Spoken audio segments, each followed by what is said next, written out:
Obrigado. Primeiramente, agradecer ao Elvis pela organização, ao Teodomiro aqui, o idealizador, toda a turma do CODESE, ao nosso vereador Braulio, que inverteu aqui comigo a apresentação. Eu tenho um compromisso que eu já peço licença, que após a minha fala já vou ter que sair, já estou um pouco atrasado, inclusive. Então, eu vou tentar ser breve, gente, até para poder compensar um pouco do atraso na pauta que a gente está tendo, para dar mais tranquilidade para os próximos palestrantes, para eles falarem aí dos seus temas. É bom falar um pouco de desenvolvimento econômico, é bom falar um pouco de geração, emprego e renda, logo após uma palestra tão bacana que a gente teve aqui, da Cristina e do Maurício, né, que comentaram sobre as pessoas em situação de rua, a fragilidade que a gente tem para enfrentar esse público com tantas dimensões diferentes que nós temos para lidar com esse público. E nós temos que lidar com essa realidade. E quando hoje eu ando pelas ruas de Belo Horizonte, eu realmente fico um pouco assustado, porque a gente vê que nos últimos anos o número de moradores de rua, o número de empresas que encerraram suas atividades, aumentaram Nossa Senhora, aumentaram muito, né, gente? Final do dia já está... O HD já está travando. Mas, então, quando a gente fala de desenvolvimento econômico, primordialmente a gente está falando de geração de emprego, geração de renda, geração de oportunidades. E isso, claro, leva a melhores bens, produtos, serviços, aumento da nossa competitividade, aumento da nossa produtividade. E como que a gente faz para chegar nesse caminho da prosperidade? Bom, o governo do estado, ele desenvolveu um projeto liderado pela Secretaria de Estado de Desenvolvimento Econômico, por mim e pelo secretário Fernando Passalho, no qual nós temos hoje o Minas Livre para Crescer, que foi o tema que eu escolhi aqui para, até discutindo com o Elvis, o que a gente poderia trazer de elementos para a nossa discussão aqui do CODESE, para Belo Horizonte. O que uma sociedade faz para enriquecer é ter liberdade para empreender, liberdade para ter o seu negócio, liberdade para trabalhar. Isso é o que diferencia uma sociedade rica de uma sociedade pobre.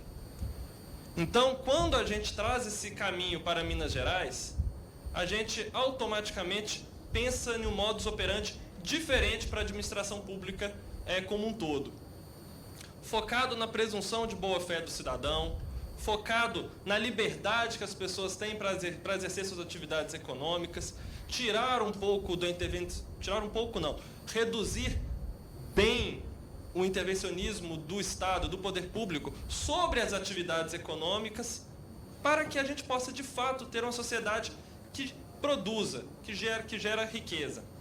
Hoje, o Minas Livre para Crescer, ele é reconhecido pela OCDE, que é a Organização de Cooperação para Desenvolvimento Econômico Global, uma associação global dos países ricos. O Minas Livre para Crescer é um case de sucesso que tem que ser replicado no Brasil como um todo, como uma boa prática de política regulatória. E o que isso significa? Significa que a gente olha para como o poder público enxerga o empresário, o empreendedor, e fala: opa, dosamos demais aqui a mão. Forçamos demais uma situação que está estrangulando o setor produtivo. E o que isso reflete na prática? Quando você tem um setor produtivo que tem menos capacidade para produzir, porque ele está preocupado com questões acessórias ligadas à burocracia, a pagamento de impostos, a questões excessivas que não ao seu negócio, ele deixa de gerar emprego, deixa de gerar renda. Então, quando a gente constrói no estado de Minas Gerais o Minas Livre para Crescer, a gente tinha um objetivo só que a gente firmou com o governador Romeu Zema: tornar Minas Gerais um local mais fácil para se empreender do Brasil. Esse era o nosso objetivo e hoje, felizmente, eu posso falar que nós temos essa realidade. Minas Gerais é o local mais fácil para se empreender do Brasil. Em 3 anos e 6 meses que a gente começou esse projeto, focado no desenvolvimento econômico, baseado na livre iniciativa, baseado no fortalecimento do setor produtivo, na geração de emprego e renda, em 3 anos e 6 meses, foram atraídos para Minas Gerais cerca de 250 bilhões de reais em novos investimentos privados em Minas Gerais. Para vocês terem dimensão desse número, o PIB estadual gira em torno de 800 a 900 bilhões.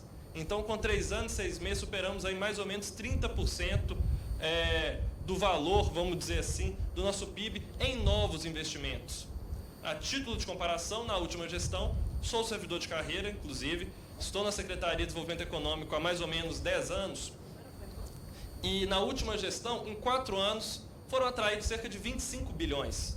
Então, com 6 meses menos, com uma nova metodologia de trabalho, focado na confiança no empresário, focado numa maior transparência e condução dos trabalhos, em que a gente garante segurança jurídica e, principalmente, nós temos credibilidade para conversar com esse investidor que quer aqui colocar o seu dinheiro, colocar o seu capital no nosso Estado, a gente conseguiu atrair 220 bilhões a mais com 6 meses a menos. E o que isso significa na prática? Significa na prática que Minas Gerais, nesse período, gerou mais de 500 mil postos de trabalho. Nem a pandemia foi capaz de colocar Minas Gerais em um momento de diminuição da sua taxa de aumento de emprego. E quando nós temos mais oportunidades de trabalho, a administração pública, consequentemente, tem mais tempo para pensar em situações como a Cristina, como o Maurício apontaram aqui, prioritárias para o Estado: saúde, segurança, desenvolvimento social. Uma pessoa que fortalece, que começa a empreender, que tem um caminho mais fácil para empreender, ela é uma pessoa que consegue empregar outra. Quando a gente fala de liberdade econômica, quando a gente fala de tirar autorização do poder do empreendedor, solicitar para começar uma atividade de baixo risco, sanitário, ambiental, relacionados ao Corpo de Bombeiro, que não precisa de pedir permissão para o setor público para funcionar, uma vez que é de baixo risco, é um caminho muito mais rápido, muito menos custoso para ela começar a empreender. Aí eu pergunto a todos os senhores, todas as senhoras, senhoritas, alguém já viu um informal assinar uma carteira? Eu nunca vi. Se ele é informal, como que ele vai assinar uma carteira de uma pessoa? Então, quando a gente faz uma política focada na facilitação do empreendedor, aquele que sonha ter ali um food truck, abrir um pequeno comércio varejista, uma prestação de serviço, uma borracharia, mas que ele sabe que vai ser maltratado na administração pública municipal, sabe que vai ser maltratado na administração pública estadual, sabe que vai ser maltratado na administração pública federal, para que ele vai empreender?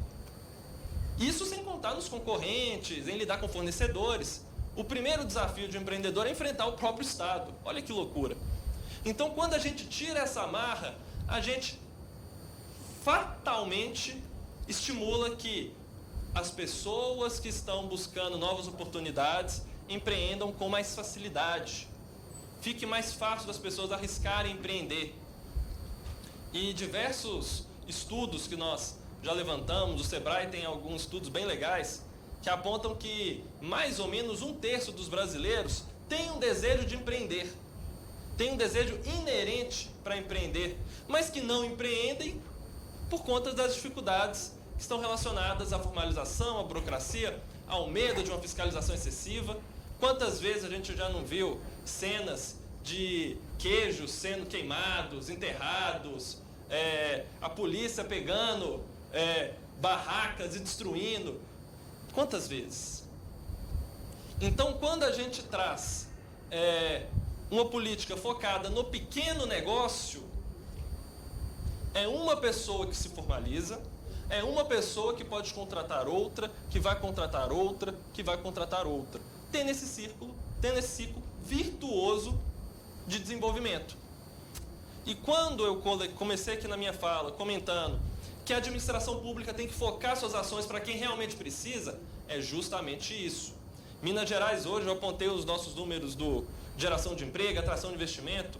No último levantamento feito pelo IBGE acerca do PIB, Minas Gerais cresceu 0,5% a mais que o Brasil. O Brasil cresceu 4,6%, Minas Gerais cresceu cerca de 5,1% do PIB. Nós nos descolamos do Brasil. Minas Gerais conseguiu ser uma referência no desenvolvimento econômico. Nenhum estado criou tantos empregos, em termos relativos, claro, São Paulo tem uma população dobro, sempre vai criar mais emprego que Minas Gerais em números absolutos, mas nenhum estado criou tantos empregos como Minas Gerais. Nenhum estado atraiu tantas empresas quanto Minas Gerais. E o que isso significa na prática? Hoje nós temos, dados do Ministério da Justiça, o estado mais seguro do Brasil. E a polícia menos letal, que é um dado também importante. Política de segurança pública se faz com inteligência.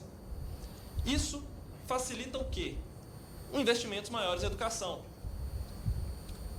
Tivemos recentemente o maior aumento no IDEB da rede estadual dos últimos anos.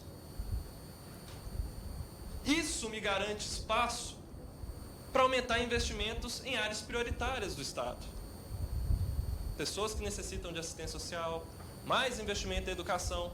Por quê? Porque a iniciativa privada está gerando emprego. É menos uma pessoa num cadastro único, é menos uma pessoa dependente de um auxílio, que eu foco naquelas que realmente precisam. Então, quando a gente fala de uma política de desenvolvimento econômico, e Minas Gerais escolheu o caminho da liberdade para isso, no caminho em que o Estado entende o seu papel, mas respeita e incentiva a iniciativa privada como promotora do desenvolvimento econômico, nós temos resultados como esse. Então, pessoal, hoje, o Minas Livre para Crescer, nós lideramos, por exemplo, o ranking de números de atividades dispensadas de alvará. Não sei se vocês conhecem, muitos aqui vão ter familiaridade. Para cada atividade econômica que um empresário tem que exercer na hora de se formalizar, tem um código chamado CNAE. Atividade varejista de comércio de roupa, um CNAE. Serviços de prestação de serviço de consultoria, outro CNAE. Serviço médico, outro CNAE. São mais ou menos 1.300 CNAEs. Minas Gerais, nós temos 701 atividades econômicas dispensadas de alvará. Significa que 701 atividades econômicas não precisam de autorização do poder público para funcionar. Vai na junta comercial, faz o registro, vai na inscrição estadual, pronto, começa. Você não depende de uma fiscalização prévia, você não depende de ter um carimbinho ali do burocrata para poder fazer o quê? Gerar emprego, gerar renda, aumentar a arrecadação do Estado por meio de uma maior atividade econômica, que vai ter uma movimentação de impostos mais acelerada. Então, Minas Gerais optou por esse caminho, ter um ciclo virtuoso de crescimento. E importante frisar que isso tudo se dá na base da credibilidade. Quando o governador Romeu Zema assume a gestão em 2019, ele pega um Estado devendo 30 bilhões em dívidas financeiras, não é orçamentárias, é financeiras, ou seja, de restos a pagar. Dívidas com fornecedores de hospitais, escolas, fornecedores das forças de segurança, servidores públicos com salários atrasados, mais de 10 bilhões devendo aos municípios, que afetam diretamente os serviços municipais. Conseguimos pagar todas essas dívidas, inclusive na semana passada, o ICMS, que o último governo reteve, não repassava aos municípios, fechando diversos postos de saúde, escolas básicas que não tinham recurso, por um aprisionamento do recurso que é do município que o Estado fez.